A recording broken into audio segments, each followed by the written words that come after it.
Prue Hammett se ajustó la pajarita de la blusa y se miró por última vez en el espejo. El traje azul marino perfectamente planchado, el pelo recogido en un moño pulcro, el mínimo maquillaje. Todo debía estar impecable. Hoy era el día que había esperado y temido durante los últimos 3 meses, el día del juicio. En el vestíbulo, el reloj hacía tic-tac, era viejo, de su abuela. Era lo único que se había llevado de la casa de sus padres cuando se marchó para estudiar medicina. Entonces, 15 años atrás, tenía 20 años y el mundo le parecía abierto y lleno de posibilidades. Cogió la carpeta con los documentos de la mesa y se quedó inmóvil un segundo, cerrando los ojos. Respiró hondo y exhaló lentamente. Tal y como le habían enseñado en los cursos de gestión del estrés que había hecho en el hospital, primero para sí misma y luego para recomendar a sus pacientes. El teléfono vibró, mostrando el nombre de su abogado. Todo listo. Nos vemos en el juzgado a las 9:30. Aguanta. Prue escribió un breve «Gracias, allí estaré», y guardó el teléfono en el bolso. Faltaba 1 hora para la hora acordada, pero prefería llegar antes, siempre. Al trabajo, a las reuniones, al autobús. La puntualidad era parte de su naturaleza, al igual que la costumbre de planificarlo todo. Qué irónico, pensó, que con todo su amor por la planificación, no hubiera podido prever que su matrimonio acabaría así, en un tribunal, luchando por la casa que consideraba su logro, su fortaleza. Prue respiró hondo una vez más y cogió las llaves del coche. Mientras se sentaba al volante de su modesto sedán, Prue no pudo evitar recordar cómo había empezado todo. Corbin irrumpió en su vida como un torbellino, carismático, seguro de sí mismo, con una amplia sonrisa y grandes planes. Ella acababa de conseguir un trabajo de enfermera en el hospital de Colfax y alquilaba un pequeño apartamento en las afueras. «Trabajas demasiado, guapa», le dijo Corbin en su tercera cita, cuando ella rechazó ir al cine porque tenía doble turno. «La vida se te está pasando». En cierto sentido, tenía razón. Trabajaba sin descanso, turno tras turno, con trabajos extra y guardias los fines de semana. Ahorraba cada dólar extra en el banco, soñando con comprar algún día su propia casa. Pero Corbin le enseñó a relajarse, le mostró que la vida podía ser brillante aquí y ahora, y no en un futuro lejano. Entonces se enamoró de su espontaneidad, de su capacidad para disfrutar del momento. Solo años más tarde, Prue comprendió que detrás de esa espontaneidad se escondía una irresponsabilidad elemental. Prue salió a la carretera principal y encendió la radio. Faltaba media hora para el juicio y los recuerdos obsesivos volvían a llenar su cabeza. Su boda fue modesta, un parque municipal, unas pocas docenas de invitados, un sencillo vestido blanco. Pero ella era feliz. Y cuando Corbin le propuso unir sus ahorros para abrir una tienda de artículos para el hogar, no lo dudó. Él tenía experiencia en una tienda similar y hablaba con tanto entusiasmo de su idea que no le quedaban dudas. Tenía que funcionar. «Cariño, será nuestro billete dorado», decía mientras extendía sobre la mesa de la cocina el plan de negocio que había esbozado en el reverso de la factura de la luz. «En Colfax no hay nada parecido. Llenaremos un nicho vacío».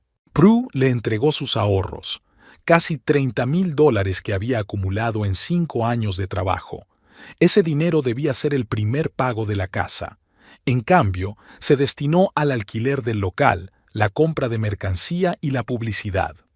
El primer año, la tienda tuvo unos ingresos bastante buenos. Corbin estaba en su elemento. Atendía a los clientes, daba consejos sobre reparaciones y seleccionaba los materiales. Incluso contrató a un ayudante para hacer frente al flujo de visitantes. Pero entonces abrió un gran hipermercado de construcción en la ciudad vecina y los clientes empezaron a irse allí. «Tenemos que expandirnos», declaró Corbin durante la cena, cuando los ingresos cayeron por tercera vez consecutiva. Añadiremos nuevas categorías de productos, haremos reformas y atraeremos a los clientes con promociones. Y de nuevo, Prue sacó sus ahorros, los nuevos, reunidos durante el año que llevaban viviendo juntos. Casi todo lo que habían ahorrado juntos se fue en Fui, el negocio. La tienda se transformó, pero los clientes no volvieron.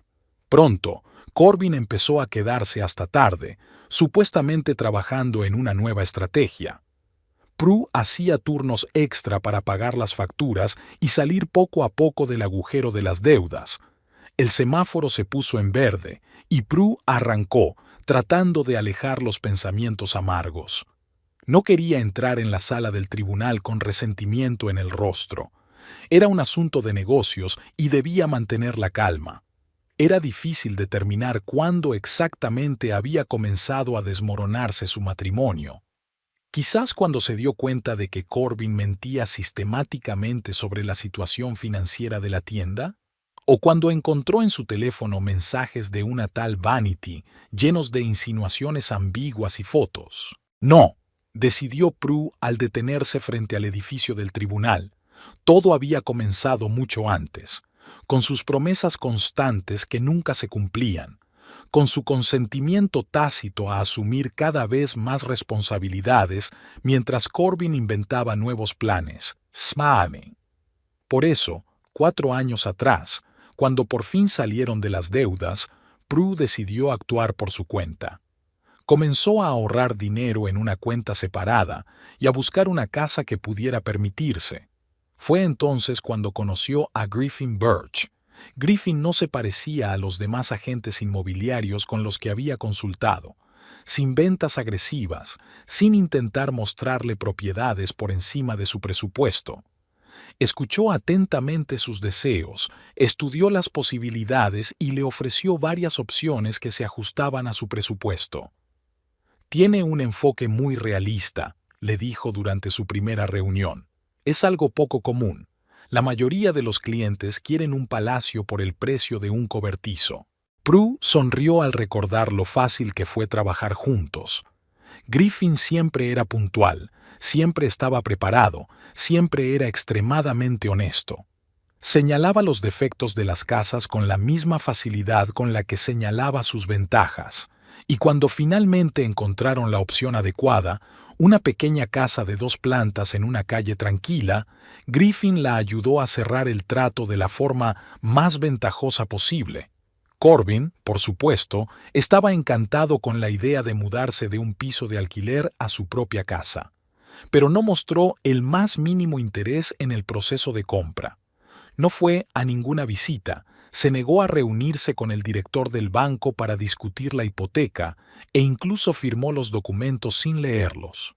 «Tú eres nuestra genio de las finanzas», le decía cuando ella le pedía que participara en la toma de decisiones. «Confío en ti». Esa confianza no le impidió anunciar a sus amigos que habíamos comprado una casa y que había elegido el lugar perfecto para nuestra familia. Y cuando llegó el momento de pagar la entrada, Corbin, como de costumbre, no tenía dinero, ya que lo había invertido pesado en un nuevo lote de mercancía para la tienda. Prue detuvo el coche en el aparcamiento del juzgado y apagó el motor. Faltaban 20 minutos para la hora acordada. Sacó el teléfono del bolso y, tras dudar un segundo, marcó el número. «¿Griffin? Soy Prue. ¿Ya estás de camino?» «Buenos días». Su voz sonaba tranquila y segura, como siempre. «Sí, ya estoy llegando al juzgado. ¿Has encontrado aparcamiento?» «Sí, ya estoy aquí. Solo quería asegurarme de que todo estaba en orden». «Tengo todos los documentos», la tranquilizó él. «No te preocupes, Prue. Tenemos pruebas irrefutables». «Lo sé, es solo que...» Ella se calló, sin saber cómo expresar la mezcla de miedo y esperanza que bullía en su interior. «Lo entiendo», dijo Griffin con suavidad. «Es un día importante. Pero lo has hecho todo bien. Cada pago, cada documento, todo está documentado. El tribunal verá la verdad». «Gracias», suspiró Prue. «Nos vemos dentro». Colgó el teléfono y se miró en el espejo retrovisor. Tenía que recomponerse. En los últimos años había aprendido a ser fuerte, a pagar las facturas cuando la tienda de Corbin apenas se mantenía a flote, a hacer horas extras para no perder el pago de la hipoteca, a tragarse en silencio sus comentarios despectivos sobre su trabajo aburrido. Todo cambió aquella noche, cuando volvió a casa antes de lo habitual. Le dolía la cabeza y la enfermera jefe la mandó a descansar. Prue esperaba encontrar la casa vacía, ya que Corbin solía quedarse hasta tarde en la tienda. En cambio, oyó risas y voces apagadas en el dormitorio. No quiso montar una escena. En silencio, observó cómo Corbin y una joven de pelo pelirrojo se vestían apresuradamente, cómo Corbin balbuceaba excusas absurdas, cómo la mujer, Vanity, como se supo más tarde, la miraba con lástima y cierta superioridad. En ese momento, Prue comprendió que su matrimonio había muerto hacía mucho tiempo. Quizás nunca había existido ese matrimonio con el que había soñado. La complicidad, el apoyo mutuo, los objetivos comunes. Recogió las cosas de Corbin y las dejó en el recibidor. Cambió las contraseñas de las cuentas bancarias. Llamó a un abogado y, por primera vez en muchos años, sintió alivio, como si le hubieran quitado un peso de encima. Por supuesto, Corbin no iba a irse así sin más, especialmente cuando se enteró de que la casa estaba a nombre de Prue. ¿Estás loca?, gritaba él, agitando los brazos. «Soy tu marido. La mitad de todos nuestros bienes me pertenecen por ley. El tribunal lo dividirá todo por la mitad». «En este caso no», respondió ella con calma, sorprendida de su propia firmeza.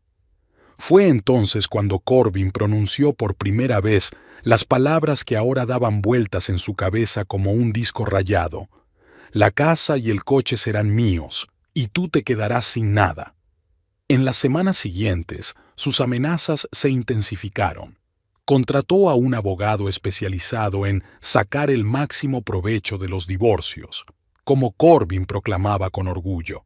Empezó a difundir entre sus conocidos comunes historias sobre cómo Prue le manipulaba, veía dinero del presupuesto familiar y había comprado, en secreto, la casa. Prue intentó no prestar atención a los rumores. Ella sabía la verdad y, lo que es más importante, tenía pruebas de esa verdad. El momento decisivo llegó cuando Corbin presentó una demanda de división de bienes, alegando que la casa había sido comprada con fondos comunes y que él tenía derecho a la mitad del valor. El abogado de Prue le aconsejó que no intentara resolver el asunto de forma amistosa, ya que con alguien como Corbin era inútil. Había que ir a los tribunales y presentar todas las pruebas. Prue salió del coche y se dirigió al edificio del tribunal. El majestuoso edificio de piedra en el centro de Colfax parecía especialmente imponente a la luz de la mañana. Al subir los escalones, vio una figura familiar en la entrada. Griffin Birch vestía un sobrio traje azul oscuro. Llevaba en las manos un maletín voluminoso que, como Prue sabía, estaba lleno de documentos recopilados durante los años que llevaban trabajando juntos. Cada pago, cada carta, cada documento firmado, todo estaba allí, cuidadosamente ordenado en carpetas y numerado. «¿Estás lista?», le preguntó cuando ella se acercó a él. «Tan lista como puedo estar», respondió Prue con sinceridad. «Recuerda», dijo Griffin, tocándole ligeramente el hombro, «has hecho todo bien. Cada paso ha quedado documentado, cada pago ha salido de tu cuenta personal. La casa es el resultado de tu trabajo, tu disciplina y tu sueño. Nadie puede quitártelo». Prue asintió con la cabeza, sintiendo una inesperada oleada de confianza. Griffin siempre le había afectado así. Su tranquila seguridad, su atención a los detalles, su rectitud le hacían creer que la justicia existía. «Gracias por aceptar ser mi testigo», dijo ella. «Sé que no es tu responsabilidad como agente inmobiliario». «No es solo mi deber profesional», respondió Griffin, y en sus ojos brilló algo que Prue no pudo o no se atrevió a reconocer. «Te mereces esa casa, Has trabajado duro para conseguirla. Solo ayudaré al tribunal a ver la verdad. Entraron juntos en el edificio y el aire frío del aire acondicionado los envolvió. En algún lugar al fondo del pasillo, Prue vio a Corbin y a Vanity, que estaban junto a un hombre con un traje caro, supuestamente el abogado de Corbin. Prue apartó la mirada deliberadamente, sin querer cruzarse con la mirada de su exmarido. ¿Ya está aquí tu abogado?, preguntó Griffin, notando su tensión. Sí, debería llegar en cualquier momento, respondió Prue mirando su teléfono. Me ha escrito que estará en la sala de audiencias. Subieron por una amplia escalera de mármol hasta el segundo piso, donde se encontraban las salas de audiencias. Junto a la puerta correcta los esperaba Martin Lowe, el abogado de Prue, un hombre bajo y delgado con una barba bien cuidada y una mirada penetrante. «Buenos días, señora Hammett», la saludó, estrechándole la mano. «Señor Birch», le dijo a Griffin con un gesto de la cabeza. «¿Todo listo?» «Completamente», respondió Griffin, levantando su maletín. «Tengo todos los documentos». «Excelente». Martin se volvió hacia Prue. «Recuerden nuestro plan. Primero hablo yo y expongo nuestra postura. A continuación, el abogado de su marido presenta sus argumentos. Después, ustedes prestan declaración y, por último, llamamos al señor Birch como testigo. ¿Todo claro?» Prue asintió con la cabeza, esforzándose por mantener la calma. Ahora, a pocos minutos del comienzo de la vista, los nervios empezaban a aflorar. ¿Y si el tribunal le creía a Corbin? ¿Y si las formalidades legales prevalecían sobre los hechos? ¿Y si tenía que vender la casa para pagarle a Corbin su piauquilla? «Prue», dijo Griffin en voz baja, como si leyera sus pensamientos. «La verdad está de tu lado. Confía en el proceso». Ella le sonrió con gratitud. Era sorprendente cómo este hombre, que había comenzado como un simple agente inmobiliario, se había convertido en su ancla en el tormentoso mar del divorcio. Las puertas de la sala de audiencias se abrieron y el alguacil invitó a todos a entrar. Prue respiró hondo y dio un paso adelante, dispuesta a luchar por su casa, por su independencia y por su futuro. La sala del tribunal del condado de Whitman era más pequeña de lo que Prue había imaginado. Paneles de madera oscura, bancos austeros, la bandera estadounidense en una esquina. Todo parecía a la vez solemne y cotidiano. La jueza Aldis Prendergast aún no había entrado en la sala y las partes se sentaban en sus lugares, intercambiando comentarios en voz baja con sus abogados. Prue estaba sentada junto a Martin Lowe, con las manos cruzadas sobre las rodillas, tratando de mantener una expresión impasible. Con el rabillo del ojo vio que se abría la puerta y entraban Corbin y Vanity. Su exmarido no parecía en absoluto un hombre cuyo negocio apenas se mantenía a flote. Un traje nuevo, un corte de pelo a la moda, un reloj caro, todo gritaba prosperidad y bienestar. Quizás se había endeudado especialmente para ese día con el fin de impresionar al tribunal. Era tan típico de Corbin, crear la ilusión del éxito a cualquier precio. Vanity caminaba a su lado con unos tacones increíblemente altos. Su pelo pelirrojo estaba peinado con un moño complicado y llevaba un vestido ajustado más adecuado para una fiesta de cóctel que para un tribunal. Se agarraba a la mano de Corbin con aire de dueña, como si ya se estuviera imaginando como la nueva señora de la casa de Prue. «No les prestes atención», le dijo Martin en voz baja, al darse cuenta de que Prue estaba observando a la pareja. «Concéntrate en los hechos, solo ellos importan». Prue asintió y apartó la mirada, pero no pudo evitar oír el susurro de Vanity. «Cariño, ¿no dijiste que después del juicio nos pondríamos manos a la obra con la reforma de la cocina?» «Claro, cariño», respondió Corbin con una sonrisa de satisfacción. «Todo lo que tú quieras, será nuestro hogar». Prue apretó los puños bajo la mesa. Nuestro hogar. El hogar por el que pagaba cada mes, ahorrando dinero de sus turnos extra. La casa que Corbin ni siquiera se había molestado en ver antes de comprarla. la casa que ella había decorado ella misma mientras él desarrollaba su negocio. «Levántese, comienza la sesión», anunció el alguacil, y todos los presentes se pusieron de pie. La jueza Prendergast entró con paso rápido y ocupó su lugar. Su cabello canoso estaba recogido en un moño austero, y sus gafas de montura fina le daban el aspecto de una maestra severa pero justa. «Siéntense», ordenó, abriendo la carpeta con los documentos. Caso número 238, sección 25, Hammett contra Hammett, sobre la división de bienes en un divorcio. ¿Están listos los abogados de las partes? Sí, su señoría, respondieron al unísono Martin y el abogado de Corbin, un hombre alto con el pelo peinado hacia atrás que se presentó como Randall Price. Muy bien, asintió la jueza. Señor Lowe, le ruego que exponga la postura del demandante. Martin se levantó y se abrochó la chaqueta, un gesto que, como bien sabía Prue, era su forma de prepararse para hablar en público.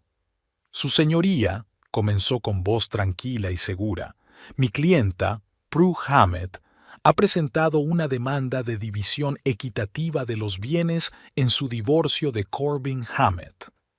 La principal controversia se refiere a una propiedad inmobiliaria, una casa situada en el número 82 de Cleverly Street, Colfax. La postura de mi clienta es que dicha propiedad es de su propiedad personal, adquirida con sus fondos personales, sin la participación financiera del demandado. Martin hizo una pausa para dar tiempo al juez a asimilar lo dicho y continuó. Estamos dispuestos a presentar pruebas documentales de que el pago inicial y todos los pagos posteriores de la hipoteca se realizaron con cargo a la cuenta personal de la SRA. Hammett. Además, demostraremos que el demandado no participó en el proceso de selección y compra de la vivienda. Todas las negociaciones con el agente inmobiliario, el banco y el vendedor las llevó a cabo la señora Hammett. Los documentos están a su nombre, con su consentimiento. Prue observó que Corbin se inclinaba hacia su abogado y le susurraba algo al oído.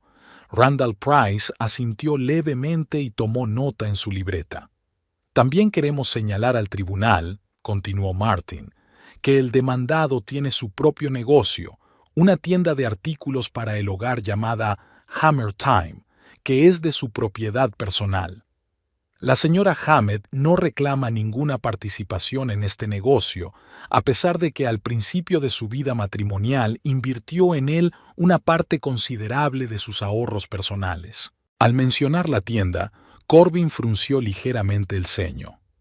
Prue sabía por qué. Hammer Time apenas se mantenía a flote. Los ingresos solo alcanzaban para pagar el alquiler y el salario mínimo del único empleado. Si ella reclamara su parte del negocio, eso solo significaría más deudas. En conclusión, su señoría, resumió Martin, solicitamos al tribunal que reconozca la casa como propiedad personal de la SRA, Hammett, y que la deje en su posesión sin compensación alguna para el demandado. Gracias. Se sentó junto a Prue y le hizo un ligero gesto con la cabeza. La primera ronda había ido bien. Señor Price, se dirigió la jueza al abogado de Corbin. Le toca. Randall Price se levantó, se ajustó la corbata y obsequió al tribunal con una amplia sonrisa, como si se dispusiera a contar una historia entretenida. Su señoría, comenzó con un ligero acento sureño, permítame exponer nuestra postura. Mi cliente, Corbin Hammett, se casó con la demandante hace 12 años. Durante todos estos años, ha sido el principal sostén de la familia, propietario de un negocio próspero que les ha proporcionado unos ingresos estables y una vida cómoda a ambos. Prue se contuvo con dificultad para no soltar una carcajada. El principal sostén económico, un negocio próspero, eso estaba tan lejos de la verdad que rayaba en la mentira descarada.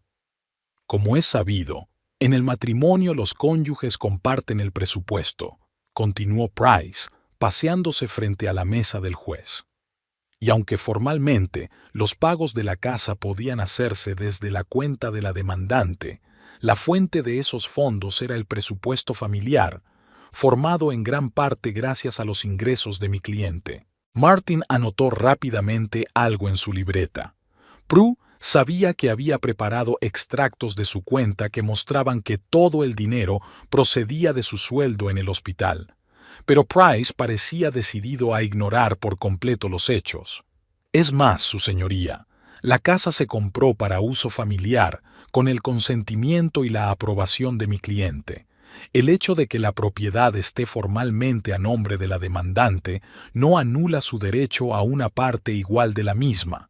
Según el Código Familiar del Estado, los bienes adquiridos durante el matrimonio se consideran ganancia conjunta y están sujetos a una división equitativa en caso de divorcio.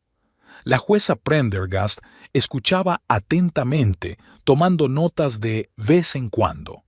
Su rostro permanecía impasible y Prue no podía entender cómo estaba reaccionando a los argumentos de las partes. Además, aumentó el tono de voz Price, como si estuviera llegando al punto culminante. Queremos llamar la atención del tribunal sobre el hecho de que la demandante actuó de mala fe al registrar la casa a su nombre con la intención de divorciarse y privar a mi cliente de su parte legítima de los bienes conyugales. Al oír estas palabras, Corbin sacudió la cabeza con tristeza, fingiendo ser víctima de una conspiración traicionera. Vanity le puso la mano en el hombro en señal de apoyo. En conclusión, su señoría, resumió Price, solicitamos al tribunal que reconozca la casa como bien ganancial y que condene a mi cliente a pagar la mitad de su valor, o que obligue a la demandante a vender la casa y a dividir los ingresos a partes iguales. También solicitamos que se adjudique a mi cliente el coche Ford Escape que utilizaba la familia como compensación por daños morales. Gracias por su atención. Prue sintió que su corazón latía más rápido. ¿El coche? ¿Ahora Corbin también reclamaba su coche? Eso era demasiado. Ella había comprado ese Ford de segunda mano con su propio dinero 3 años atrás, cuando su viejo coche dejó de funcionar definitivamente. Corbin ni siquiera se había ofrecido a ayudarla con la compra, alegando que todos los fondos de la tienda se habían invertido en una nueva campaña publicitaria. Gracias, señor Price, asintió la jueza. Antes de pasar al interrogatorio de las partes, ¿alguien tiene algo que añadir? Martin levantó la mano.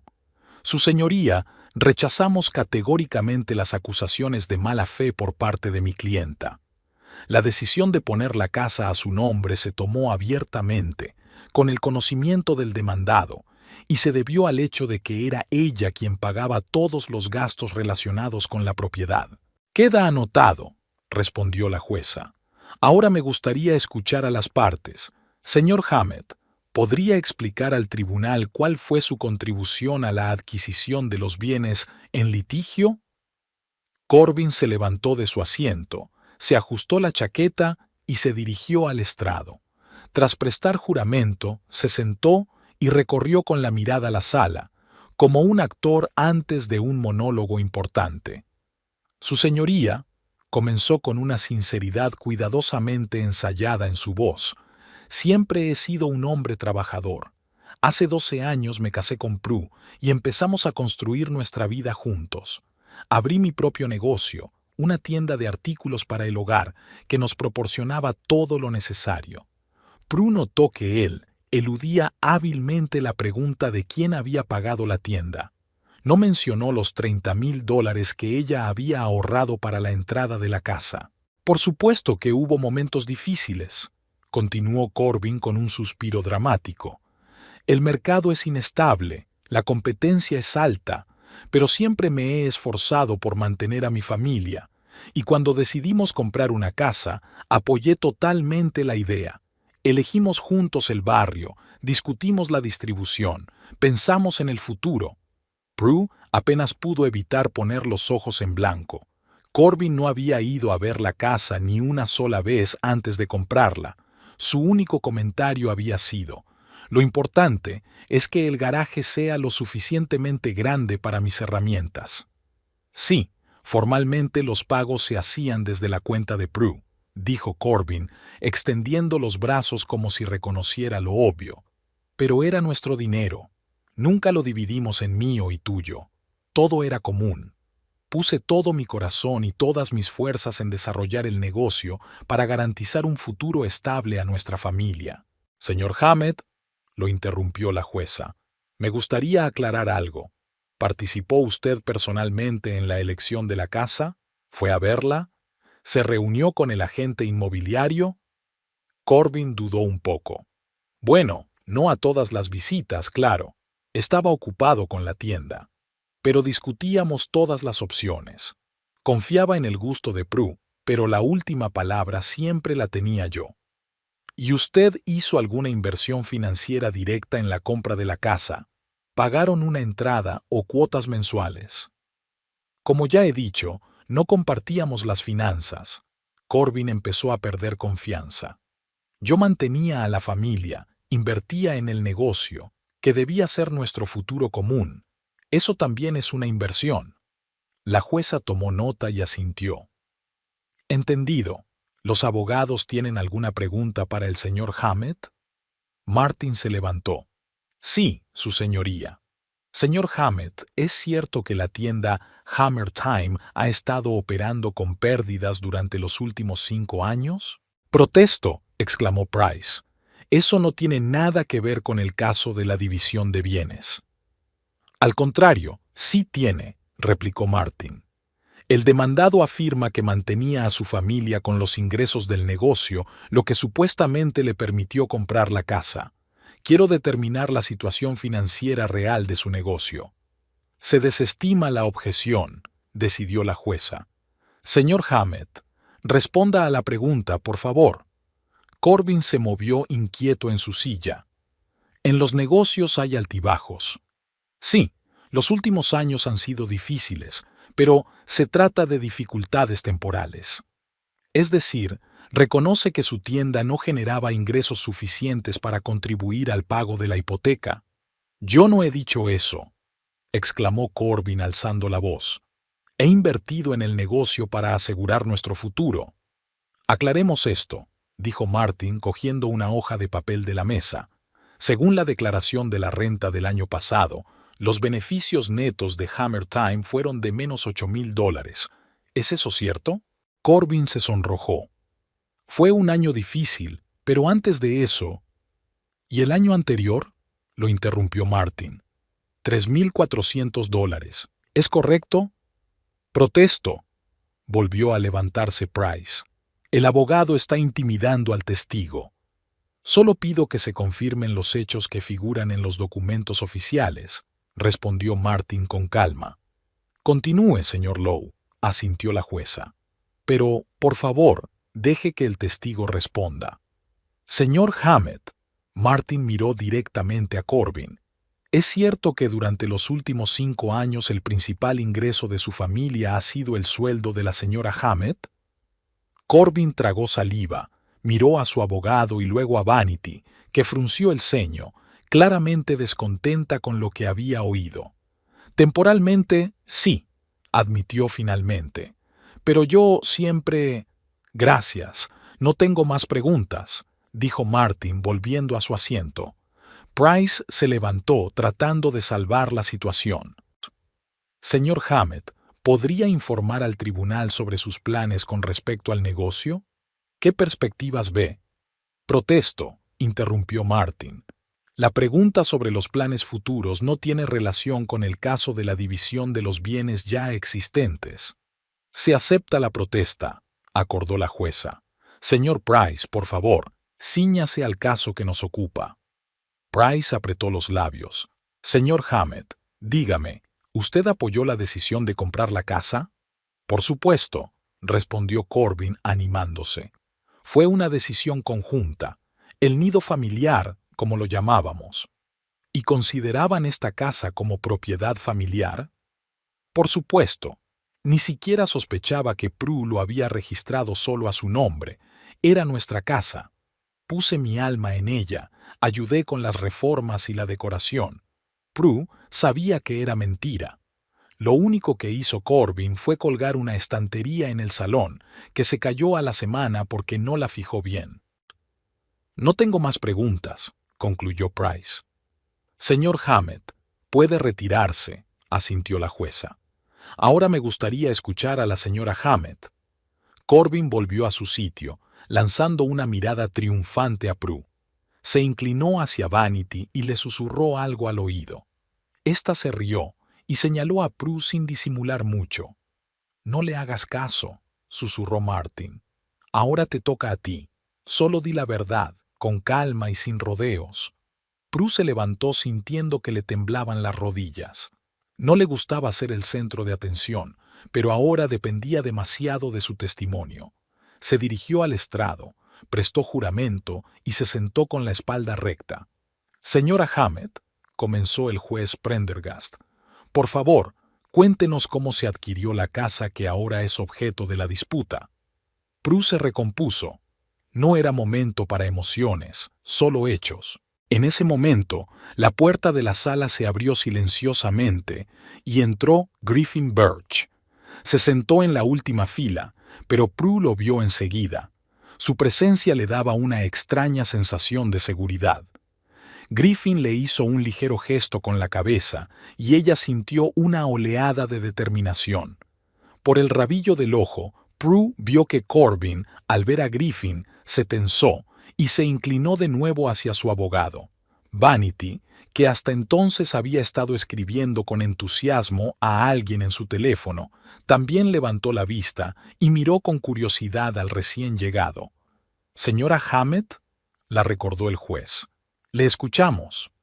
Prue asintió y comenzó a hablar, esforzándose porque su voz sonara firme y segura. Contaría su historia, la historia de cómo había construido su vida poco a poco y de cómo Corbin había intentado apropiarse del fruto de su trabajo. Vanity, que escribía con entusiasmo en su teléfono, no ocultaba sus planes. ¿Te imaginas? Vamos a reformar toda la cocina, derribar esa horrible pared. Sí, en cuanto termine el juicio.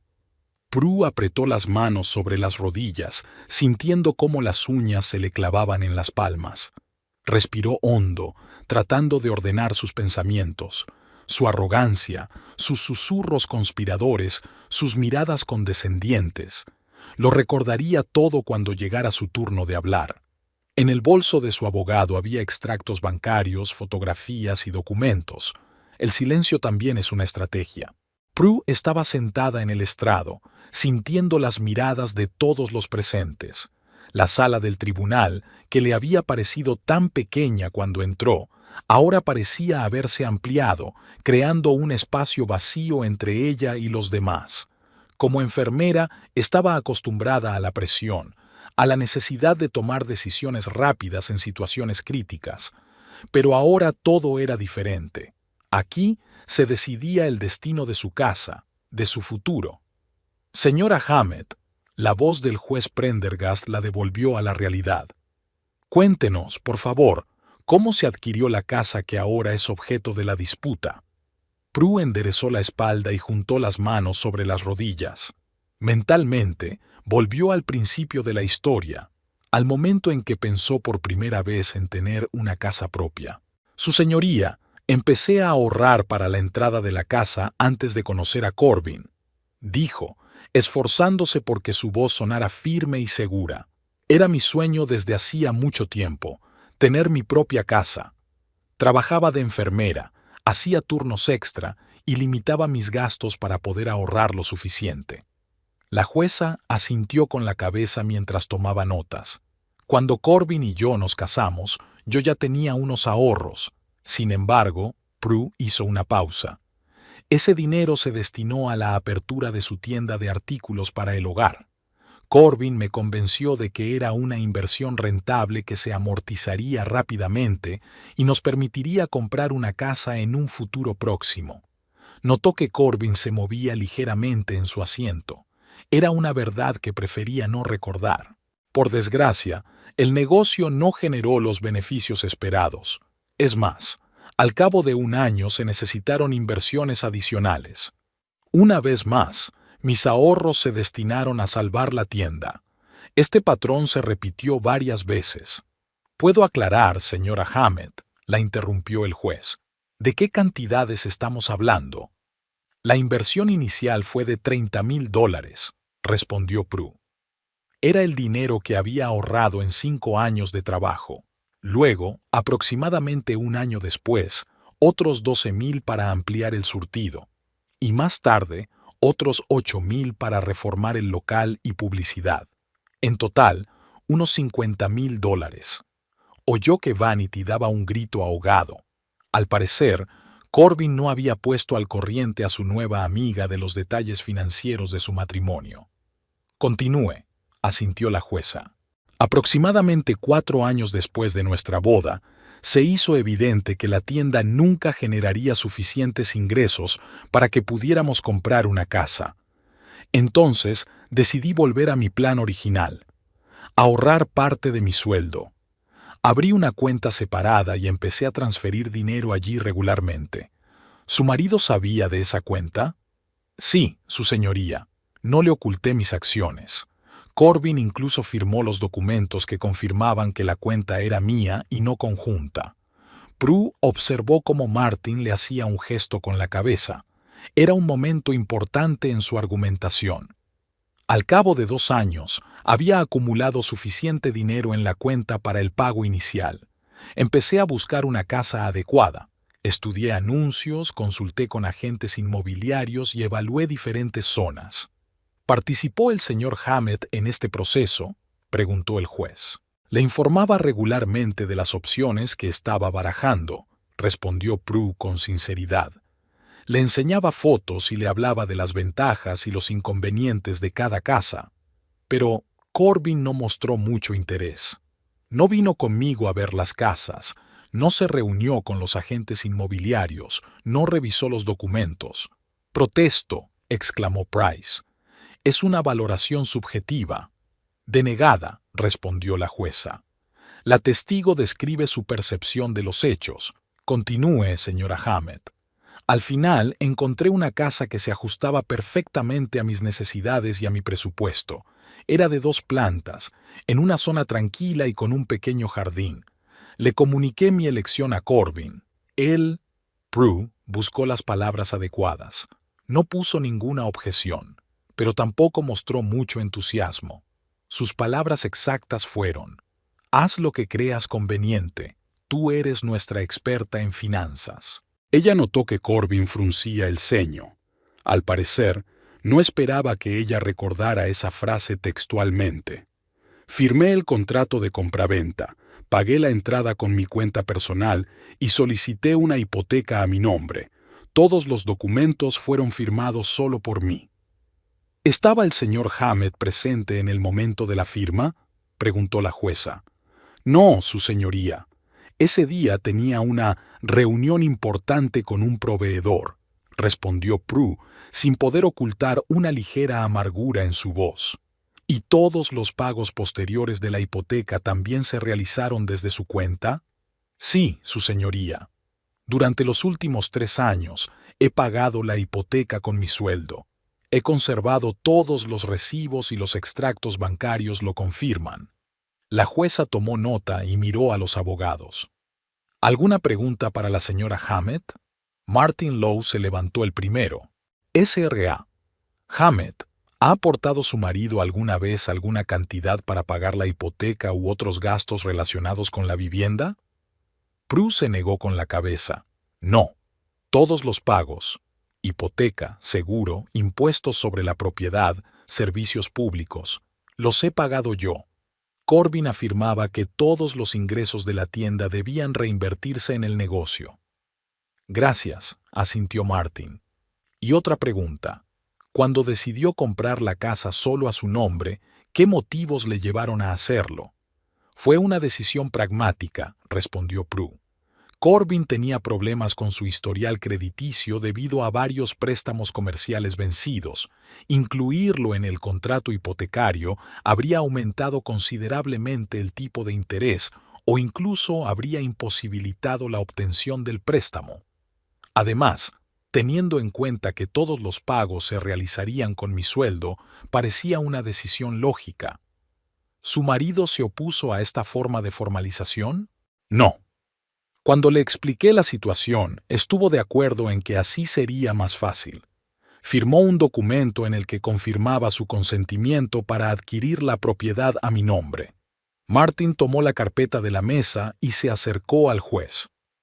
Su señoría, le presento la prueba documental, el consentimiento por escrito del señor Hammett para adquirir la casa exclusivamente a nombre de la SRA.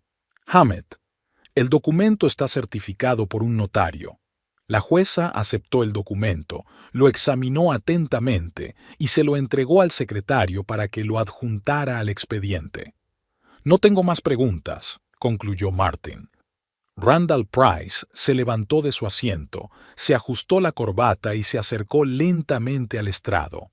Señora Hammett, usted afirma que su marido no contribuyó económicamente a la compra de la casa, pero ¿no es cierto que fue su negocio el que mantuvo a la familia durante muchos años, permitiéndole ahorrar parte de su sueldo? Prue negó con la cabeza. No, eso no es cierto. La tienda apenas generaba beneficios la mayor parte del tiempo. Es más, yo invertí mi propio dinero en mantenerla en numerosas ocasiones. Mi sueldo siempre ha sido la principal fuente de ingresos de nuestra familia. Pero su marido no solo invertía dinero en la familia, sino también tiempo, esfuerzo y energía, ¿no es así? Price hizo un amplio gesto con la mano.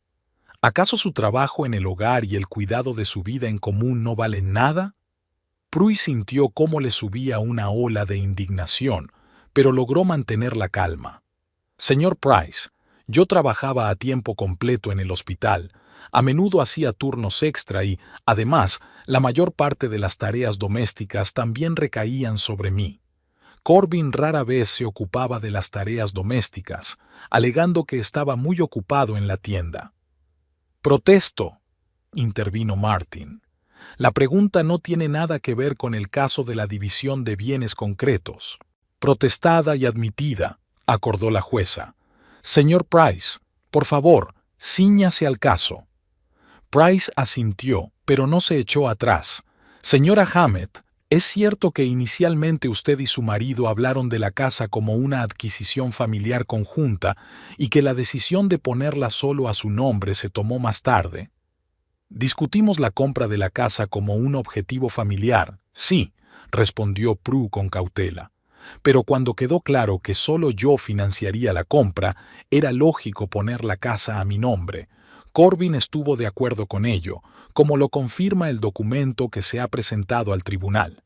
Pero no es extraño, Price hizo una pausa para causar efecto, que en un matrimonio en el que, según usted, había un entendimiento mutuo total, tomara medidas para garantizar su propiedad exclusiva sobre el principal bien familiar? Protesto, interrumpió Martin de nuevo. La pregunta contiene una afirmación falsa. La señora Hammett no declaró que hubiera total entendimiento en el matrimonio. Protesto admitida, asintió la jueza. Señor Price, por favor, formule las preguntas correctamente. Price hizo una ligera reverencia. Le pido disculpas. Señora Hammett, abordemos la cuestión desde otro ángulo. Cuando decidió comprar la casa solo a su nombre, ¿consideró la posibilidad de un divorcio en el futuro?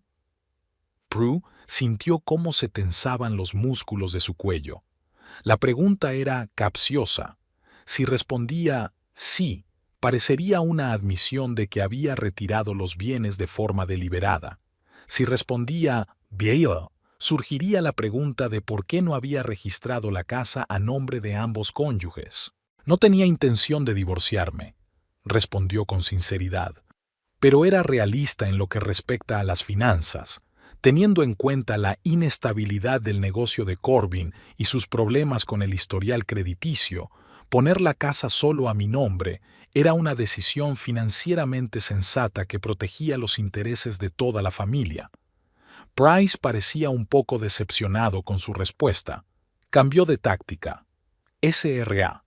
Hammett, Ha mencionado que su marido firmó un documento en el que aceptaba que la casa se comprara exclusivamente a su nombre. ¿Podría contarnos en qué circunstancias se firmó ese documento? Ocurrió en la notaría, respondió Prue. Le expliqué a Corbin que el banco ofrecía mejores condiciones para la hipoteca si yo era la única prestataria, teniendo en cuenta mi trabajo estable y mi buen historial crediticio. Él estuvo de acuerdo en que era razonable y fuimos juntos al notario. ¿Y su marido entendía perfectamente las consecuencias de firmar ese documento? Sí. El notario le explicó con todo detalle todos los aspectos legales. Corbin hizo preguntas, obtuvo respuestas y solo entonces firmó el documento. Gracias, señora Hammett, dijo Price volviendo a su asiento, claramente sin haber obtenido las respuestas que esperaba. La jueza Prendergast se dirigió a Prue. Señora Hammett, ¿tiene algún documento que corrobore su afirmación de que todos los pagos de la casa se realizaron con su cuenta personal? Sí, su señoría, respondió Prue. Conservo todos los extractos bancarios de los últimos 3 años que muestran los pagos regulares de la hipoteca. También hay documentos del banco que confirman que el pago inicial se realizó desde mi cuenta personal. Todos estos documentos han sido proporcionados por mi abogado. La jueza asintió. Muy bien. ¿Tiene alguna prueba de que el dinero de su cuenta fue ganado por usted personalmente y no formaba parte del presupuesto familiar común? Sí, su señoría. En los extractos bancarios se puede ver que todos los ingresos en la cuenta son transferencias directas del salario del hospital de Colfax. No ha habido ninguna transferencia de Corbin ni de su negocio. ¿El señor Hammett se opuso alguna vez a esta distribución de las finanzas?, preguntó la jueza. No, su señoría. De hecho, este acuerdo le convenía perfectamente. Él podía disponer libremente de los ingresos de la tienda, y yo pagaba la mayor parte de los gastos familiares con mi sueldo. La jueza hizo algunas anotaciones más y asintió con la cabeza. Gracias, señora Hammett. ¿Los abogados tienen más preguntas? Ambos abogados negaron con la cabeza. En ese caso, pueden volver a sus sitios, dijo la jueza. Prue se levantó y se dirigió a su silla junto a Martin.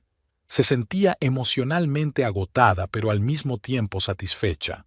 Había logrado exponer los hechos con claridad sin dejarse provocar por Price. La jueza hojeó varias páginas de la carpeta con los documentos. Bien, hemos escuchado a ambas partes. Ahora me gustaría examinar los documentos presentados. ¿Tienen las partes algún testigo o prueba adicional que deseen presentar? Martín se levantó. Su señoría, nos gustaría llamar a un testigo que puede confirmar las palabras de la señora Hammett y proporcionar información adicional sobre el proceso de adquisición de la casa. ¿Quién es ese testigo?, preguntó la jueza. Griffin Birch, el agente inmobiliario que gestionó la compra de la propiedad. Al oír ese nombre, Prue notó que Corbin se enderezó bruscamente y se volvió hacia su abogado. Su rostro expresaba una mezcla de sorpresa y preocupación. Evidentemente, no esperaba que Griffin fuera llamado a declarar. «Protesto», exclamó Price. «No se nos ha notificado la presencia de ningún testigo adicional». El señor Birch figuraba en la lista de posibles testigos facilitada a la parte demandada antes del inicio de la vista, respondió Martin con calma, entregando una copia del documento a la jueza. La jueza echó un vistazo rápido a la lista y asintió. Se desestima la protesta. El señor Birch figura efectivamente en la lista. Señor Lowe, ¿está su testigo listo para declarar? Sí, su señoría. El señor Birch espera fuera de la sala. Bien, asintió la jueza. Que pase. Mientras el alguacil se dirigía hacia la puerta, Prue observaba la reacción de Corbin. Este cuchicheaba nerviosamente con Price, lanzando miradas inquietas hacia la puerta. Vanity, al notar su inquietud, apartó la vista del teléfono y miró con curiosidad a su marido. Prue nunca había visto a Corbin tan alterado. Normalmente mantenía la confianza en sí mismo incluso en las situaciones más difíciles, manipulando hábilmente los hechos y a las personas. Pero ahora había algo diferente en su comportamiento. Parecía como si se hubiera topado con algo inesperado y potencialmente peligroso. «¿Qué pasa?», susurró Prue a Martin. «¿Por qué está tan nervioso Corbin?» «Parece que no esperaba que invitáramos a Griffin», respondió Martin en voz baja. «Quizá haya algo que no sabemos. En cualquier caso, eso nos beneficia». El alguacil abrió la puerta y salió al pasillo. Unos segundos después, la puerta se abrió de nuevo y el alguacil anunció: «Testigo Griffin Birch». Prue se volvió hacia la puerta, esperando la aparición del hombre que se había convertido en su apoyo incondicional en el proceso de compra de la casa y que ahora podía ser la clave para conservarla. Griffin Birch entró en la sala del tribunal con el paso seguro de alguien acostumbrado a las situaciones formales. De estatura media, hombros anchos y traje azul oscuro de corte impecable, todo en él irradiaba profesionalidad y fiabilidad. Llevaba en las manos una voluminosa carpeta con documentos que apretaba contra el pecho con un cuidado casi reverencial. Prue involuntariamente enderezó la espalda cuando él pasó junto a ella.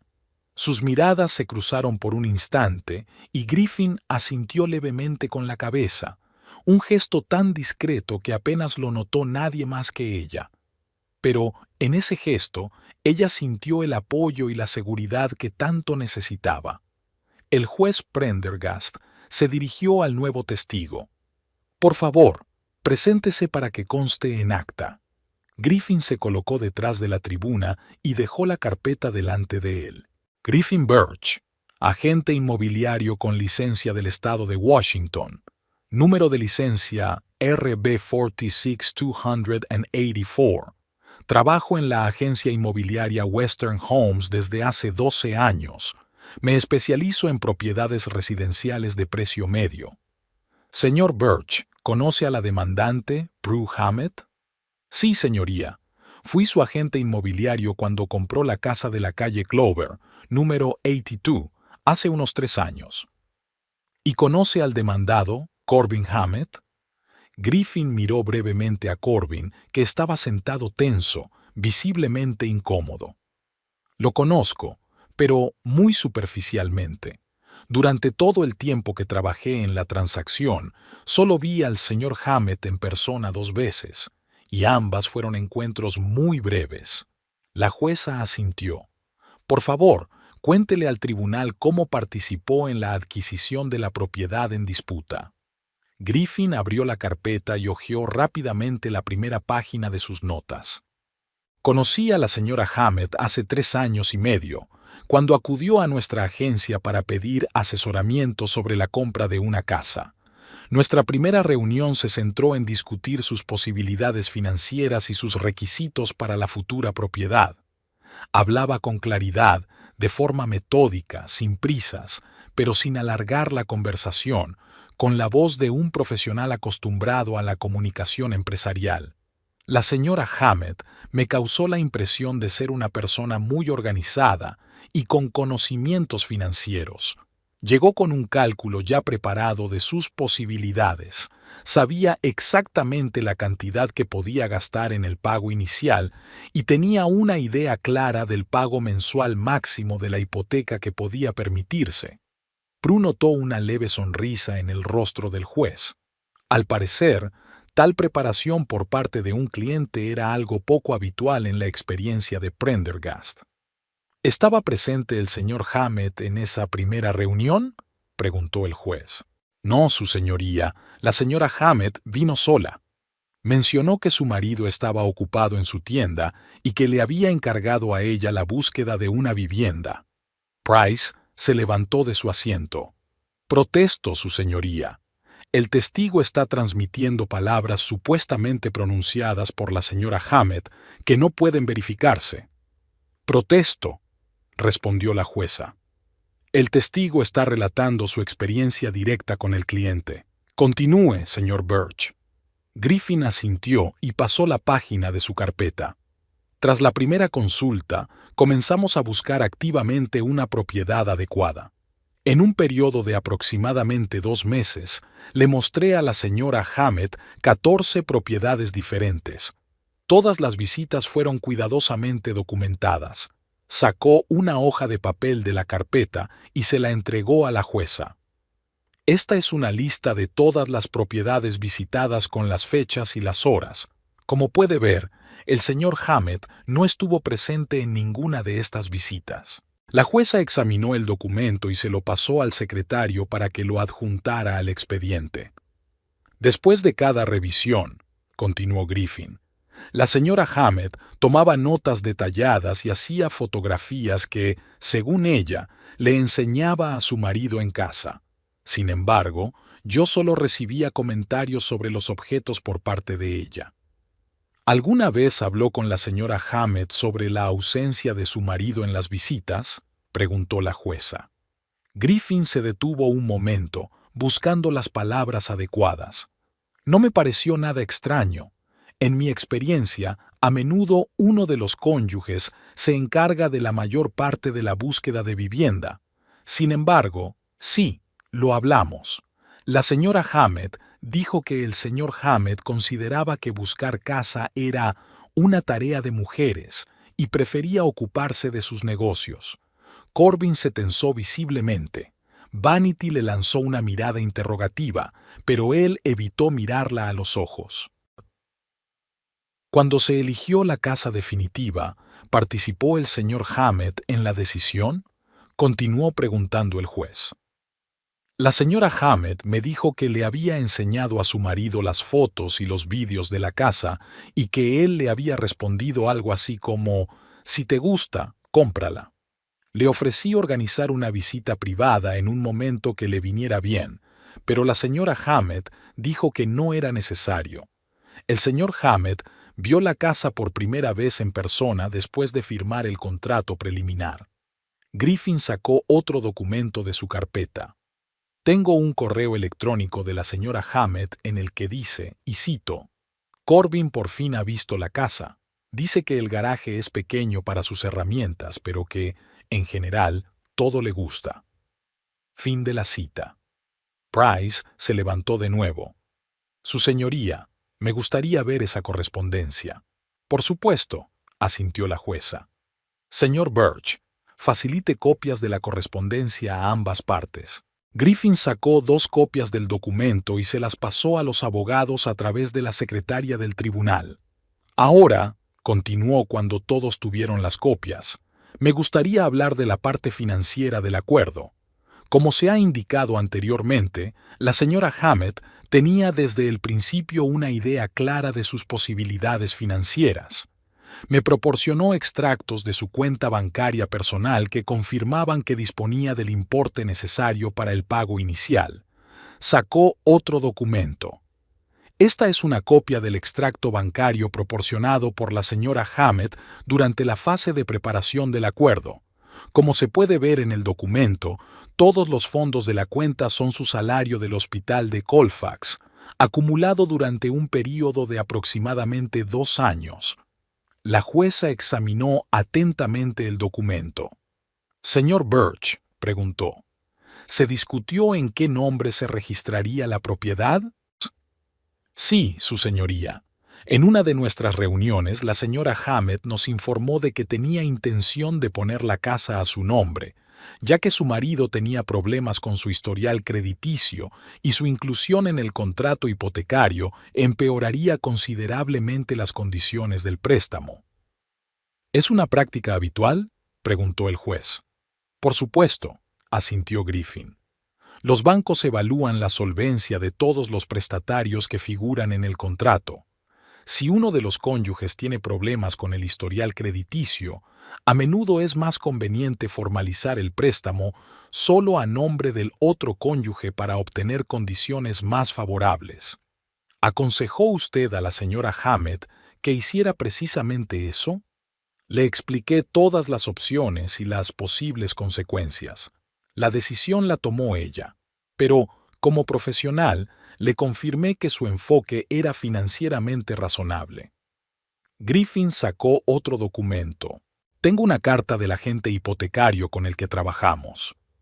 En ella se indica que, si se hubiera incluido al señor Hammett en la solicitud, el tipo de interés habría aumentado al menos un 1,2%, lo que habría incrementado considerablemente las cuotas mensuales. Price se levantó de un salto. Su señoría, me gustaría hacerle algunas preguntas al testigo. El señor Birch aún no ha terminado su testimonio, intervino la jueza. Podrá hacer sus preguntas más tarde. Continúe, señor Birch. Griffin asintió y pasó otra página de su carpeta. Cuando se encontró la casa adecuada y se acordó el precio, la señora Hammett pagó un depósito con sus fondos personales. A continuación, solicitó una hipoteca a su nombre. Todos los documentos fueron firmados por ella personalmente. ¿Estaba presente el señor Hammett cuando se firmaron los documentos?, preguntó la jueza. No, su señoría. El único documento que requería su firma era el consentimiento del cónyuge para la adquisición de la propiedad a nombre de la esposa. La señora Hammett informó de que ella y su marido firmaron este documento por separado ante notario. Martin levantó la mano. Su señoría, este documento ya ha sido presentado al tribunal anteriormente. La jueza asintió. Sí, lo recuerdo. Señor Birch, continúe. Tras la formalización de la compraventa, mantuve el contacto con la señora Hammett. Es una práctica habitual en nuestra agencia mantener el contacto con los clientes y estar disponibles para ayudarles si surge alguna duda sobre su nueva vivienda. Griffin sacó otro documento de la carpeta y se lo entregó al juez. Aproximadamente 6 meses después de la compra de la casa, la señora Hammett acudió a mí para pedirle consejo sobre la posibilidad de refinanciar la hipoteca para obtener un tipo de interés más bajo. Durante la consulta, mencionó que, además de los pagos de la hipoteca, también ayudaba a su marido a pagar el alquiler del local de su tienda, ya que el negocio atravesaba dificultades financieras. Al oír esto, Vanity se volvió bruscamente hacia Corbin, levantando las cejas con desconfianza. Él apartó la mirada, tamborileando nerviosamente con los dedos sobre la mesa. Griffin continuó. Dado que esta información era importante para evaluar su capacidad financiera para la refinanciación, le pedí que me proporcionara pruebas documentales. La señora Hammett me proporcionó extractos bancarios que mostraban transferencias regulares desde su cuenta para pagar el alquiler del local de la tienda Hammer Time. Entregó otro documento al juez. Como se puede ver en estos extractos, la señora Hammett transfería mensualmente $1,200 a la cuenta del arrendador del local donde se encontraba la tienda de su marido. Estos pagos se realizaron durante al menos 14 meses. En la sala del tribunal se hizo el silencio. Corbin parecía acorralado. Vanity le susurró algo al oído, con una expresión de sorpresa y decepción en el rostro. Griffin hizo una pausa y continuó. También me gustaría señalar al tribunal que, durante todo el tiempo que he tratado profesionalmente con la señora Hammett, ella ha demostrado una responsabilidad financiera excepcional. Nunca ha incumplido un pago, siempre ha sido puntual y organizada. No abordó la compra de la casa como una decisión espontánea, sino como un paso financiero cuidadosamente planificado. En su voz se percibía un matiz difícil de ignorar, una ligera admiración que iba más allá de la mera valoración profesional. Prue sintió que se le enrojecían las mejillas y bajó la mirada, esperando que nadie lo notara. Si el tribunal tiene más preguntas sobre el proceso de compra de la casa o los aspectos financieros de la transacción, estoy dispuesto a proporcionar toda la información necesaria, concluyó Griffin. Toda la documentación se encuentra en mis archivos. La jueza Prendergast examinó atentamente los documentos proporcionados, tomando notas de vez en cuando. Gracias, señor Birch, dijo finalmente. ¿Tienen los abogados alguna pregunta para el testigo?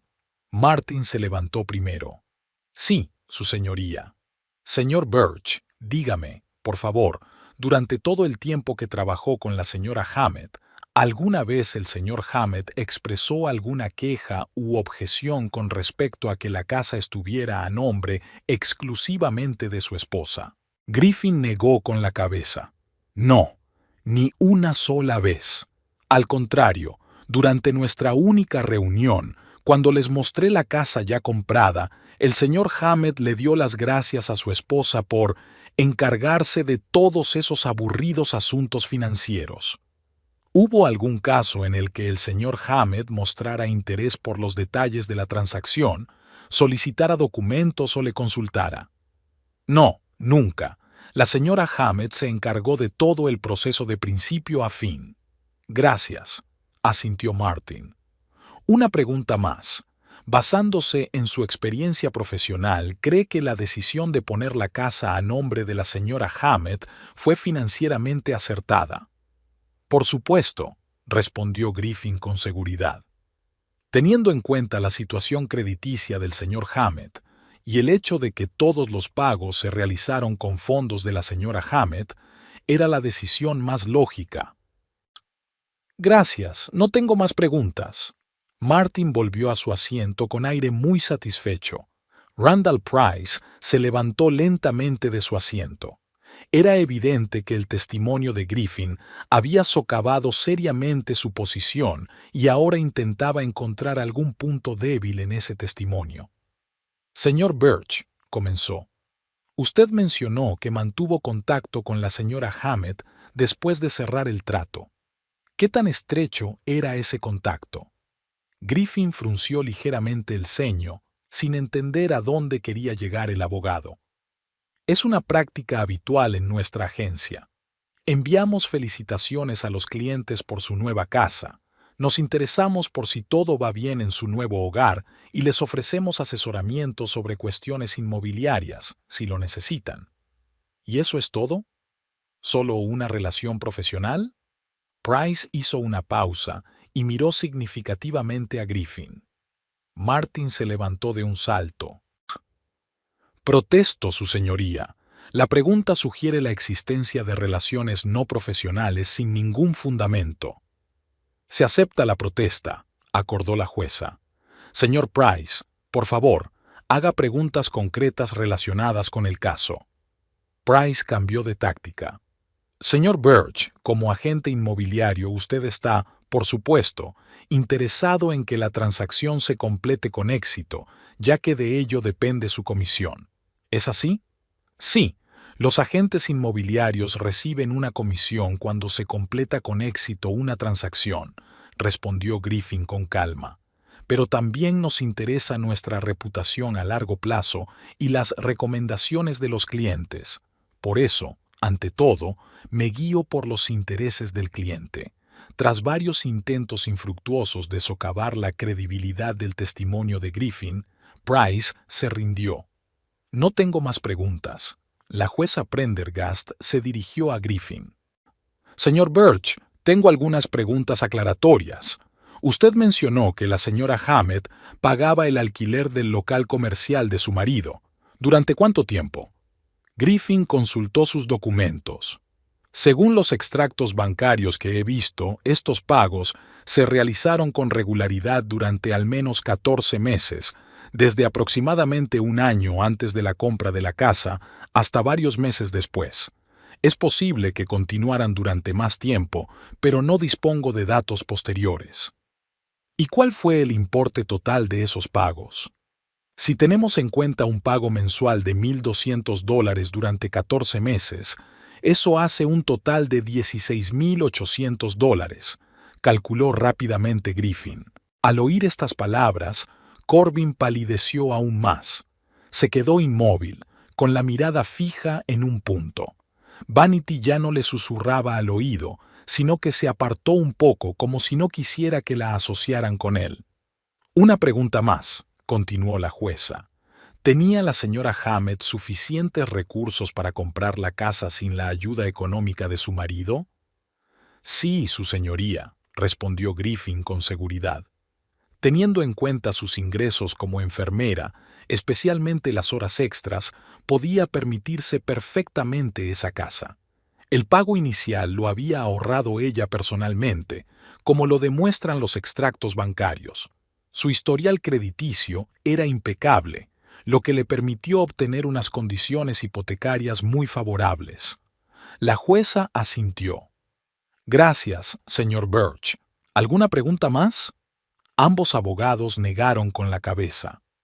En ese caso, pueden retirarse, dijo la jueza. Gracias por sus detallados testimonios. Griffin recogió sus documentos, los guardó cuidadosamente en una carpeta y antes de volver a su sitio, miró brevemente a Prue.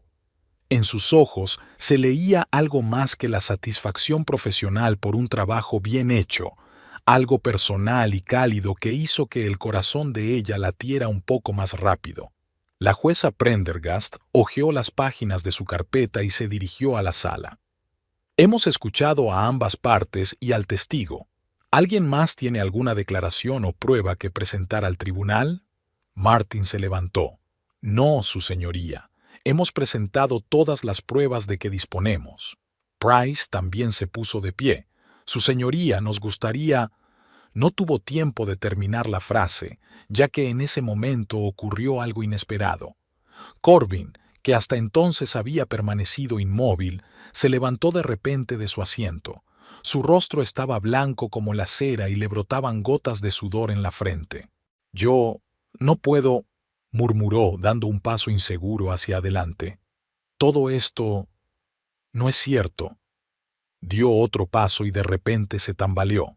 Sus ojos se pusieron en blanco, sus rodillas se doblaron y comenzó a caer.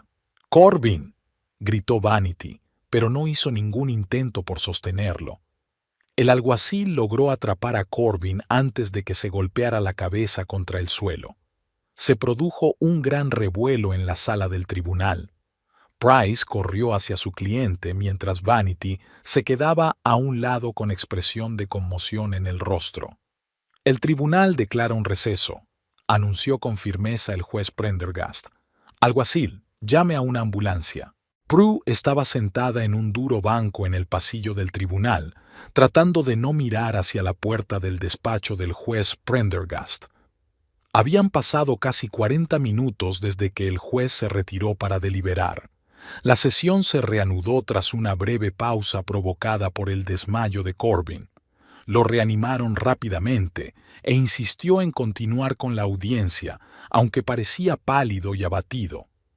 Martin Lowe estaba sentado junto a Prue, revisando algunas notas en su libreta. Corbin y su abogado estaban al otro lado del pasillo, hablando en voz baja. Vanity no estaba por ninguna parte. Tras el desmayo de Corbin, murmuró algo sobre asuntos urgentes y se marchó rápidamente sin siquiera despedirse. Prue no se sorprendió. A juzgar por la expresión de Vanity durante el testimonio de Griffin, la joven ya estaba reconsiderando sus planes de futuro con Corbin. Griffin también esperaba en el pasillo, sentado un poco apartado y mirando algo en su teléfono. Sus miradas se cruzaron varias veces y Prue sintió una extraña emoción que no había experimentado en mucho tiempo. Rápidamente apartó la mirada, sin saber cómo reaccionar ante esas señales silenciosas. «No te preocupes tanto», le dijo Martin en voz baja, notando su tensión. «Hemos presentado pruebas convincentes. Estoy casi seguro de que el resultado será positivo». «Gracias», respondió Prue. «Es solo que es difícil esperar. Siento como si toda mi vida dependiera de lo que diga el juez». «Lo entiendo», asintió Martin. «Pero pase lo que pase, recuerda, solo son bienes materiales. Tu vida es mucho más que eso». Prue le sonrió con gratitud. Martin tenía razón, aunque para ella la casa simbolizaba mucho más que unas simples paredes y un techo. Era la encarnación de su independencia, de su capacidad para valerse por sí misma, el resultado de todos sus sacrificios y su duro trabajo. Se abrió la puerta del despacho del juez y el secretario anunció que la jueza Prendergast estaba lista para dar a conocer su veredicto. Todas las partes regresaron a la sala del tribunal. Prue se sentó en su asiento, sintiendo que el corazón le latía con fuerza en el pecho. Martin le apretó ligeramente la mano en señal de apoyo. «Levántese. Se abre la sesión», anunció el alguacil, y todos se pusieron de pie. La jueza Prendergast entró en la sala y ocupó su asiento. Su rostro, como siempre, era impenetrable. «Si pueden pasar, por favor», dijo, y todos volvieron a sentarse. «He examinado todas las pruebas presentadas y escuchado los testimonios de las partes y del testigo. Ahora estoy lista para dictar sentencia en el caso de división de bienes por divorcio entre Hammett y Hammett». Abrió la carpeta que tenía delante y comenzó a hablar en un tono mesurado y formal.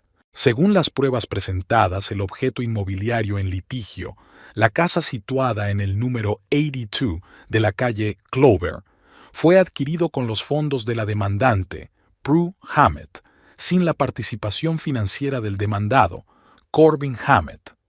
Todos los pagos de la hipoteca también fueron realizados exclusivamente por la demandante con cargo a su cuenta personal. La jueza pasó la página. El testimonio del señor Griffin Birch confirma que el demandado prácticamente no participó en el proceso de selección y compra de la casa. Es más, se ha demostrado documentalmente que el demandado dio su consentimiento por escrito para que la propiedad se adquiriera exclusivamente a nombre de la demandante. Prue sintió que la tensión que le oprimía los hombros comenzaba a disminuir. Echó un breve vistazo a Corbin, que estaba sentado con la cabeza gacha, sin mirar a la jueza. «Teniendo en cuenta todo lo anterior», continuó la jueza Prendergast, «el tribunal reconoce la casa situada en la calle Cleaver, número 82, como propiedad personal de Prue Hammett, adquirida con sus fondos personales y con el consentimiento de su cónyuge. Dicha propiedad no está sujeta a división en caso de divorcio y permanece en propiedad de la demandante sin compensación alguna para el demandado». Prue cerró los ojos y sintió una ola de alivio invadirla. La casa seguía siendo suya. Todos sus esfuerzos no habían sido en vano. «En cuanto al automóvil Ford Escape», continuó el juez, «el tribunal también lo reconoce como propiedad personal de la demandante, ya que fue adquirido con sus fondos personales durante el matrimonio y utilizado principalmente por ella». El juez hizo una pausa y miró a Corbin. «El negocio del demandado, la tienda de artículos para el hogar Hammer Time, se reconoce como propiedad personal, a pesar de que la demandante aportó fondos significativos para su desarrollo y mantenimiento. La demandante no reclamó ninguna participación en este negocio, y el tribunal apoya esta decisión». Price, el abogado de Corbin, parecía decepcionado, pero no sorprendido. Probablemente ya se esperaba este resultado tras el testimonio de Griffin. «En resumen», concluyó la jueza, «la decisión del tribunal es la siguiente. La casa y el coche siguen siendo propiedad de la demandante, Prue Hammett. El negocio sigue siendo propiedad del demandado, Corbin Hammett. Cada parte se hará cargo de sus propias costas judiciales. La decisión puede ser apelada en un plazo de 30 días. Se levanta la sesión. La jueza golpeó el martillo y se produjo un revuelo en la sala. Martin se volvió hacia Prue con una amplia sonrisa. «Enhorabuena, hemos ganado en todos los puntos». Prue asintió, aún sin poder creer lo que estaba pasando. «Gracias, Martin. Sin ti y sin Griffin, esto habría sido imposible». «Te mereces este resultado», respondió Martin recogiendo sus papeles. «Ahora puedes empezar un nuevo capítulo en tu vida». Prue se dio la vuelta y vio a Corbin salir rápidamente de la sala del tribunal sin mirarla. Tenía los hombros caídos y caminaba con paso inseguro. Por un instante sintió una punzada de lástima, no por el hombre que la había engañado y utilizado, sino por la versión de Corbin de la que se había enamorado. Aquel joven seguro de sí mismo, lleno de planes y entusiasmo, que la hacía reír y soñar con el futuro. ¿Dónde había desaparecido aquel Corbin? ¿O es que nunca había existido? Griffin se acercó a ella, interrumpiendo el torrente de pensamientos. «Enhorabuena, Prue. La justicia ha prevalecido». «Gracias a ti», respondió ella con sinceridad. Tu testimonio fue decisivo. Solo dije la verdad, se encogió de hombros Griffin. Todo lo demás es mérito tuyo, tu organización, tu previsión. Entre ellos se produjo una pausa llena de algo que no se expresaba. Martin se alejó con tacto, fingiendo que tenía que hablar con el secretario del tribunal. Empezaron a decir al mismo tiempo, y ambos se echaron a reír. Tú primero, dijo Griffin. Solo quería darte las gracias otra vez, dijo Prue. No solo por hoy, sino por estos 3 años, por haber sido siempre honesto y de confianza. Eso es algo poco común. Me alegra oírlo, sonrió Griffin. Sabes, iba a proponerte celebrar esta decisión. ¿Qué tal si tomamos un café? Prue sintió que se le aceleraba el pulso. Una parte de ella quería aceptar inmediatamente, pero otra parte se sentía insegura. Acababa de terminar un divorcio complicado. ¿Debía precipitarse? Solo como amigos, añadió rápidamente Griffin notando su vacilación. Sin ningún tipo de presión. Prue sonrió, sintiéndose aliviada. Me encantaría. Conozco un buen sitio cerca de aquí. Salieron juntos del edificio del tribunal y bajaron los amplios escalones en un cálido día de primavera. Prue notó que respiraba con más facilidad, como si el peso que había oprimido su pecho durante los últimos meses hubiera desaparecido por fin. ¿Una taza de café?, sugirió ella, señalando una pequeña cafetería al otro lado de la calle. Excelente elección, asintió Griffin. Cruzaron la calle y entraron en un local acogedor que olía a café recién molido y bollería. Se sentaron en una mesa junto a la ventana y pidieron un café con leche para Prue y un americano para Griffin. Bueno, comenzó Griffin cuando la camarera se alejó. ¿Qué planes tienes para el futuro? Sinceramente, aún no lo he pensado, admitió Prue. Estos últimos meses he vivido de una vista judicial a otra. Primero el divorcio, luego la división de bienes. Ahora que todo ha terminado, no sé qué hacer con esta libertad repentina. Es normal, asintió Griffin. Después de tantos cambios en la vida, se necesita tiempo para reorganizarse. ¿Y tú?, preguntó Prue. ¿Qué planes tienes? Trabajo, sobre todo, respondió Griffin encogiéndose de hombros. El mercado inmobiliario está muy activo ahora, aunque hizo una pausa. Llevo tiempo pensando en tomarme unas vacaciones. Quizá ir a la costa una semana. Suena estupendo, sonrió Prue. Yo también hace mucho que no me voy de vacaciones. Lo he ido posponiendo por la hipoteca, luego por el divorcio. La camarera trajo la comanda y la conversación se interrumpió momentáneamente. Prue rodeó la taza con las manos, disfrutando del calor. ¿Sabes?, dijo Griffin tras una pausa. Siempre he admirado tu determinación. Desde el primer día en que llegaste a la agencia con un plan y un presupuesto precisos.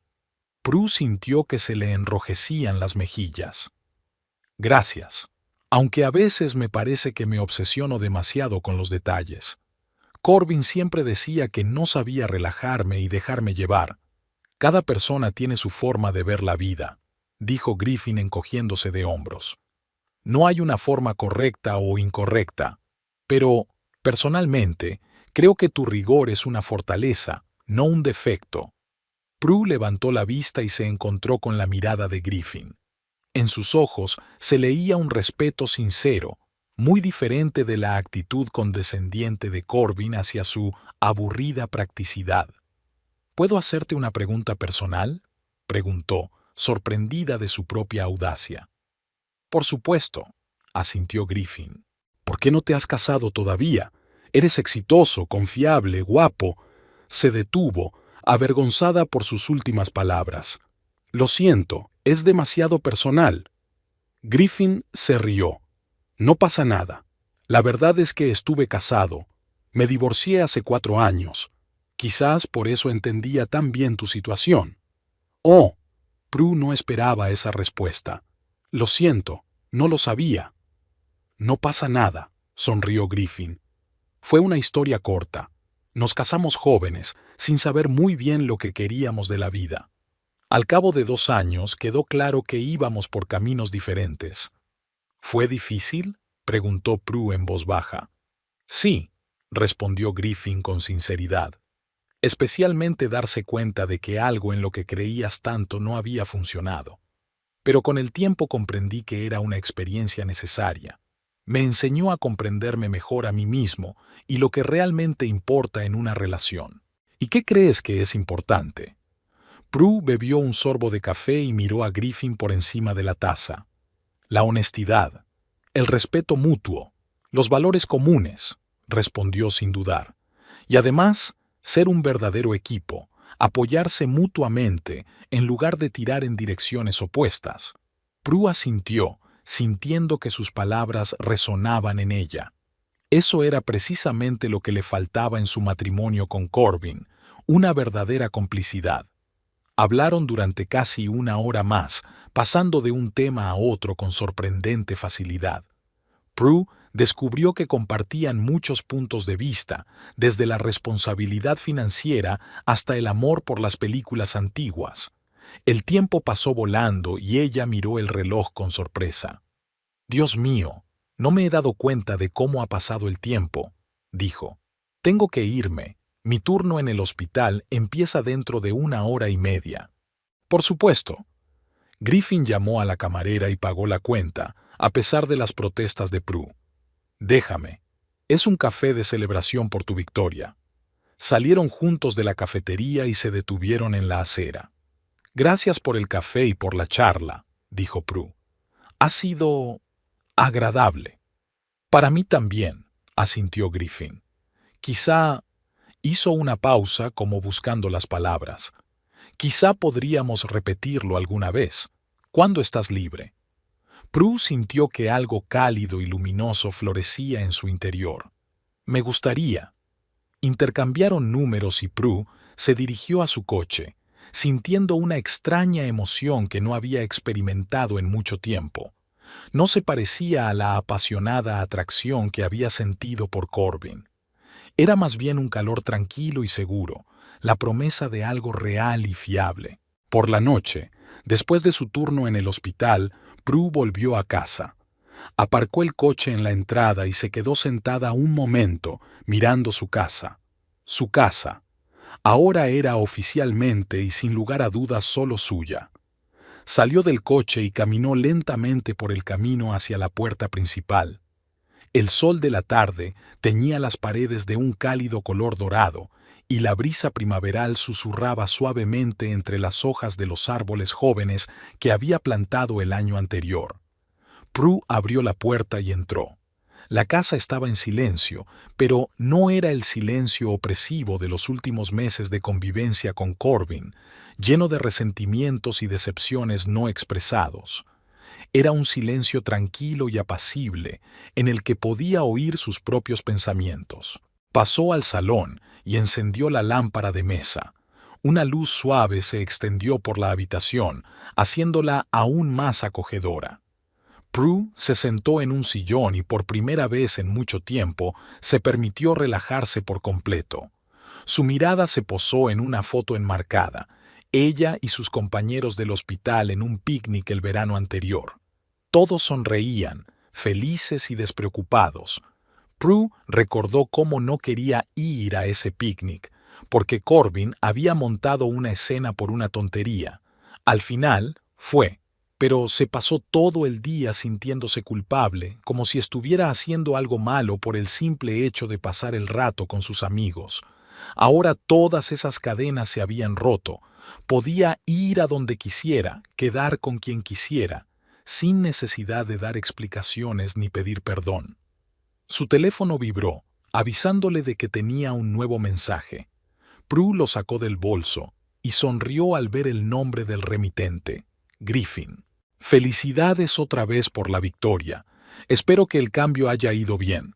Avísame cuando estés libre este fin de semana». Era un mensaje sencillo, pero le hizo sonreír. Prue escribió una respuesta. «Gracias. El cambio ha sido tranquilo. El sábado tengo libre, si quieres quedar». Envió el mensaje y se recostó en la silla, sintiendo una extraña emoción. Era como el comienzo de algo nuevo, incierto, frágil, pero lleno de posibilidades.